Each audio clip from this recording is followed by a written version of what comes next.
पार्वती जी का मानना है कि पति दो में एक होना चाहिए, या तो भगवान मिल जाए या तो भगवान का भक्त मिल जाए। पति रूप में दो में एक मिलना चाहिए, या तो भगवान मिले या तो भगवान का भक्त मिले। तीसरा पति नहीं मिलना चाहिए, शराबी, गजेड़ी, बेहुचारी, ऐसा पति, वो तो पतित हो जाता है, जीवन नष्ट हो जाता है मित्रों। इसीलिए पार्वती जी ने कहा, अब तो मैं किसी भी प्रकार शिव जी से ही विवाह करूंगी, जैसा भी हो। नारद जी से कहा, आप बताएं कैसा करूं? कहा, तपस्या करके बिल्कुल करूंगी, बिल्कुल वही तपस्या जैसा आप कहेंगे, घोर तप करूंगी, प्राण चले जाएं फिर भी नहीं छूटेगा तप। और वही क्या, घोर तप किया पार्वती जी ने।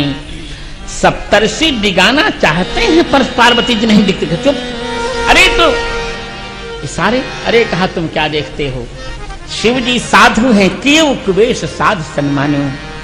शिव जी ने, पार्वती जी ने कह दिया, जही कर मन रम जाए सन तेही तेही सन कामा। मैं कुछ नहीं जानती, मैं तो शिव जी से विवाह करूंगी। जय हो। पार्वती ने कहा, पार्वती जी ने कह दिया कि ये इतना बड़ा भक्त मेरा पति, ओहो।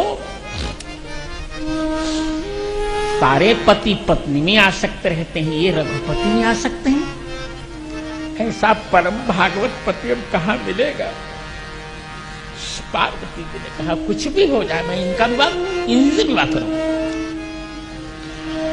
और चुनौती तो तब मिली उनको, संसार की प्रत्येक पत्नी, कोई भी ऐसी नारी नहीं है जो अपने पति से अपनी वासना की पूर्ति न करे। सबको काम तो चाहिए, पर धन्य है पार्वती जी। मां आप धन्य है, वास्तव धन्य है। शिव जी काम को जला रहे हैं। मुझे यह कहने में कोई संकोच नहीं कि पार्वती जी को जितना अच्छा तुलसीदास जी महाराज समझते उतना कालिदास नहीं समझते। कालिदास कई जन्म में पार्वती जी को नहीं समझ सकेंगे जितना तुलसीदास जी समझते हैं, क्योंकि कालिदास जी को पार्वती जी के दर्शन नहीं हुए हैं, और तुलसीदास जी को तो 5 वर्ष की अवस्था में उन्होंने दूध पिलाया है। मेरे गुरु मातु पितु शंकर भवानी है, गुरु पितु मातु महेश भवानी। पार्वती जी को तुलसीदास जी महाराज ने दर्शन किए हैं उनके, इतना अच्छा कोई नहीं समझ सकता। कालिदास तो कहते तथा समक्षम दहता मनोभवम पिनाकिना भग्न मनोरथा सती। कामदेव को जलाकर पार्वती जी का मनोरथ शिव जी ने भग्न कर दिया, नष्ट कर दिया। तुलसीदास जी का चुप चुप रहो। पार्वती जी का मनोरथ शंकर जी ने भग्न नहीं किया, पिनाकिना अभग्न मनोरथा सती। उनका मनोरथ पूर्ण हो गया, क्योंकि पार्वती कह रही हैं कि मुझे ऐसा पति मिलना चाहिए जो काम का किंकर न होकर राम का किंकर, काम का चेला न होकर राम का चेला बन जाए। आहा, ऐसा पति जो काम की वासना से प्रेरित न होकर राम जी की उपासना में तल्लीन हो जाए, जिसका जीवन भोग प्रधान न होकर योग प्रधान, ऐसा पति। आहा, इसीलिए बहुत अच्छा प्रकरण है यहाँ का मित्रों। रामायण जी देखिए जरा। आहा, सप्तर्षि कहते हैं, अरे पार्वती तुम्हारे मनोरथ को तो बहुत ठेस लगी, क्या गड़बड़ हो गया? काम को जला दिया शिव जी ने। कहा यही तो बात है, शिव जी ने काम को जला दिया, वो तो ससुरा अपने आप जल गया। शिव जी नहीं जलाते काम। और सुनो, सामान्य गंवार महिला पति से काम चाहती है, गंवार महिला पति से काम की तृप्ति चाहती है, अच्छी महिला तो अपने पति से राम की तृप्ति चाहती है, काम की तृप्ति नहीं चाहती। अरे ये तो सुअर कुकर भी चाह लेते हैं, बच्चे उत्पन्न करना सुअर कुकर का भी काम है। पति का संबंध, पति माने क्या होता है सप्तर्षियों? पति माने पायति रामचंद्र सुभक्ति सुधारसम, जो अपनी पत्नी को राम भक्ति अमृत पिलाता है उसे पति कहते हैं। क्या कहना? और यही किया पार्वती जी ने। बहुत अच्छा प्रकरण है।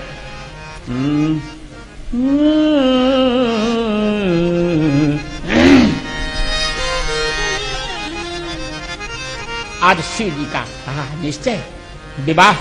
शिव जी तो शिव जी के गण श्रृंगार कर रहे हैं, जटा का मुकुट। प्रश्न किया जा रहा है, एक बात बताइए, ऐसा श्रृंगार जटा का मुकुट क्यों? कहा कि मेरे सरकार ने वन में जटा का मुकुट धारण किया है, इसलिए जटा का मुकुट। अहिमौर क्यों? क्योंकि मेरे सरकार की सेवा में शेष नारायण ही लक्ष्मण बन करता अहिमौर। वही कुंडल, वही कंकण, वही लंगोटी, मस्तक पर चंद्रमा, मस्तक पर चंद्रमा, क्योंकि मेरे सरकार के नाम में चंद्र जुड़ा है। अतः गंगा मस्तक पर क्यों? क्योंकि कहा कि मेरे सरकार का ये चरणोदय। क्या भगवान की भक्ति भी मैं राम नाम कहकर किया है। उर नर सिर माला। क्यों भाई? कहा इसलिए कि जिनके मुख से राम नाम निकला है, जो राम नाम निकलते निकलते जिनके प्राण छूटे हैं, उन्हीं के सिरों को मैंने अपनी माला बना लिया है। कर त्रिशूल, हाथ में त्रिशूल लिया है जिससे राम भक्तों को कोई कष्ट ना हो। और डमरू, 14 सूत्रों के रचयिता नंदी पर चढ़ के चल रहे हैं। नंदी माने जानते हैं ना, हमारे यहाँ नंदी वाक होता है। नंदी माने आनंद, आनंदित करने वाला। नंदी बैल पर देखो, यही धर्म राम जी के लिए रथ बन गया। यही धर्म राम जी के लिए रथ बन करके काम कर रहा है युद्ध में जिताने का। और यही धर्म शिव जी के लिए बैल बन गया। वेद भगवान से पूछा कि एक बात बताओ, शिव जी के बैल को आपने देखा? वेद ने कहा निश्चित देखा है। का कैसे हैं? और आज हमारे श्रोता प्रसन्न हो गए, हमारे पुराने नए दोनों श्रोता प्रसन्न हो गए। आज शिव जी के बैल की का वर्णन जैसा वेद ने किया वैसा आप सुने नहीं होंगे। शिव जी के बैल का वर्णन वेद करते हैं। कैसा नंदी बैल है हो शिव जी का, आप सुने? वेद कहते इसके पास 4 सींगे हैं, 1-2 सींग नहीं है। बताओ, ऐसा बैल आपने संसार में कभी देखा है? 4 सिंगा। इसके पास 4 सींग है, 2 सींग नहीं। और बैलों के पास तो कितनी सींग होती है? तो बैल के पास कितनी सींग होती है? जोर से बोलो। 2 होती है। और इसके पास कितनी है? 4 सींग है। 4 सिंगा। और बैलों के पास 4 चरण होते हैं, इसके पास 3 ही चरण है। त्रयो अस्य पादा। हाय राम, ऐसा बैल आपने कभी देखा? और बैलों के पास 1 सिर होता है, इसके 2 शीर से 2 सिर है इसके पास। एक ऐसी लीला जो और बैलों के पास आपने कभी देखी नहीं होगी। सप्तहस्तासो अस्य, आज जैसे रसिक वेद का पालन का सूत्र है। किसी बैल के पास आपने हाथ नहीं देखा होगा, इसके पास 7 हाथ भी हैं। ये लो, कितने हाथ हैं? 7 हाथ। ऐसा बैल आपने कभी देखा क्या? और त्रिधा बद्धो, 3 स्थानों से बधा हुआ है। 3 स्थानों से बधा हुआ है। त्रिधा बद्धो, इसके पैर से बधा हुआ, फिर भी चलता रहता है। पैर से बधा है, तीनों पैरों में बधा हुआ है। थोड़ी थोड़ी उसको लगी है, छन्नी लगी है, जिसे दौड़ न सके बहुत ज्यादा। ऐसा वृषभो रो रवीति, ये निरंतर राम राम राम राम शब्द करता रहता है। ऐसे महोदेव मर्त्यान आविवेश, इसी बैल पर विराजमान होकर महोदेव, तेजोमय देवता महादेव भगवान शंकर मर्त्यान आविवेश भक्तों का कल्याण करने के लिए आते रहते हैं। बोल नंदी बैल के सवार शिव जी की। विचित्र, ये विचित्र ही बैल है हो, इतना सुंदर बैल है। 4, ये साक्षात धर्म ही तो बैल बन गया। 4 इसकी सींग हैं। 4 सिंगा, 4 इसकी सींग हैं। कौन कौन? तप, सत्य, शौच और दया, यही 4 सींग हैं। त्रयो अस्य पादा, 3 इसके चरण हैं। 3 चरण हैं इसके। प्रवृत्ति, निवृत्ति और प्रपत्ति, ये 3 चरण हैं। 2 शीर से 2 शीर है उसके। अभ्युदय और निश्रेय, श्लोक और परलोक। सप्तहस्तासो अस्य, 7 इसके पास हाथ हैं, 7 हाथ हैं। भूरलोक, भूवरलोक, स्वर्लोक, महरलोक, जनोलोक, तपोलोक और सत्यलोक, यही 7 हाथ हैं इसके। त्रिधाबद्ध है, 3 प्रकार से बद्ध है, श्रुतियों से, स्मृतियों से और पुराणों से 3 प्रकार से बद्ध है। यह रो रवि निरंतर राम नाम का जप करता रहता है। राम नाम सब धर्म में। मैंने निर्णय लिया है कि श्रोताओं को चाहे जैसा भी लगे, मैं व्यर्थ की बात करके श्रोताओं को हंसाऊंगा नहीं।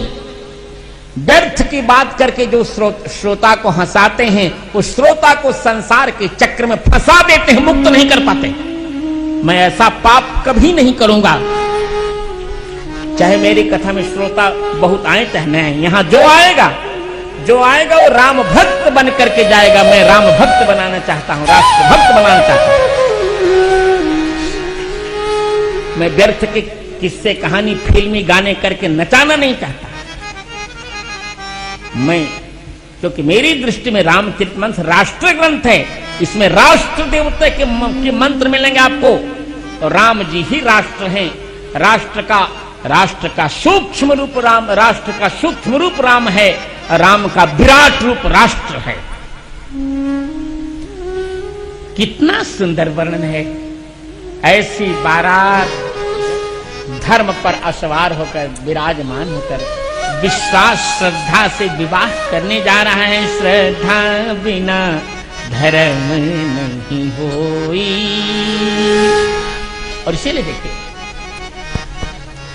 इस बात को केवल पार्वती जी समझती हैं। सारे लोग विरोध कर रहे हैं कि पार्वती ऐसे वर से विवाह मत करो। अगवानी भयभीत हुए। बच्चे ने कहा कि सब मर जाएंगे। मैना ने कहा मैं विवाह नहीं करूंगी। बच्चे तो बेचारे, बच्चों को बड़ा उत्साह कि जीजाजी हमारे आएंगे, आनंद करने। बच्चों को क्या पता है कि कैसे जीजाजी हैं। नारायण आगे हैं, शिव जी पीछे। बच्चों ने सोचा यही जीजाजी होंगे। बच्चे आ रहे हैं बेचारे छोटे छोटे, जीजाजी नमस्ते, जीजाजी नमस्ते। भगवान ने कहा कब तक सुनो भैया, अब कभी तो पोल खोलनी पड़ेगी। तीसरी बार कह दिया नारायण ने, करे भैया तुम नमस्ते मत कहो, हम कुछ नहीं समझते। कहा क्यों? आप जीजा ने कहा मैं जीजाजी नहीं हूं, आप देखना जीजाजी को। और जब नारायण के बाद शिव जी को देखा, मित्रों क्या कहते हैं, बिडर चले। सारे वाहन भयभीत हो गए बेचारे, हाथी घोड़े सब भागने लगे। अब बच्चों की तो बेचारों की ऐसी तैसी हो गई। छोटे छोटे बच्चे देखा सांप बिच्छू, भूत, बेताल, नंगे, विचित्र देवता लोग। बच्चों को तो सूसू होने लगे उसी समय। हे भगवान क्या होगा, क्या होगा? माताओं ने किवाड़ा खोला। माताओं का चुप रहो, पहले किवाड़ा खोलो, किवाड़ा खोलो पहले।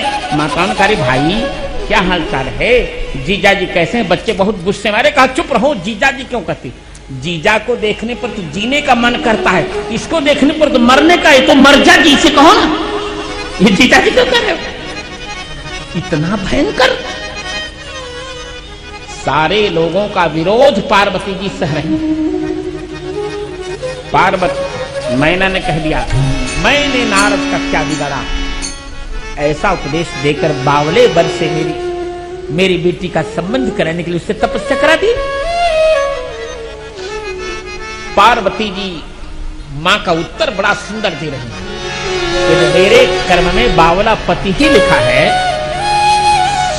तो किसी को क्यों दोष दिया जाए? मैना ने कहा तुम पागल हो। का क्यों पागल हो बताएं आप? मैना ने कहा इसने सांप बिच्छी पहन रखा का, इसका अर्थ क्या है? साधारण व्यक्ति सांप बिच्छी पहन सकता है क्या? साधारण व्यक्ति को सांप काट लेता है, पर जो सबका काल है वो भी जिसके गले की माला बन गया, इसी से निश्चित होता है कि मैं कभी विधवा नहीं होंगी। मां सोचो, मेरा सौभाग्य अखंड होगा, तो सारे संसार का काल अरे निश्चित। पार्वती क्या करियो? भूत बेताल बारात में का यही बात है ना कि जो लोगों के मरण के समय रहते हैं वही मेरे वर्ण के समय रह रहे हैं। इसका अर्थ है कुछ और लोगों को शाप देते हैं वो मेरे लिए मंगलानुशासन कर रहा था, मेरा सौभाग्य अचल रहेगा। जैसे भक्त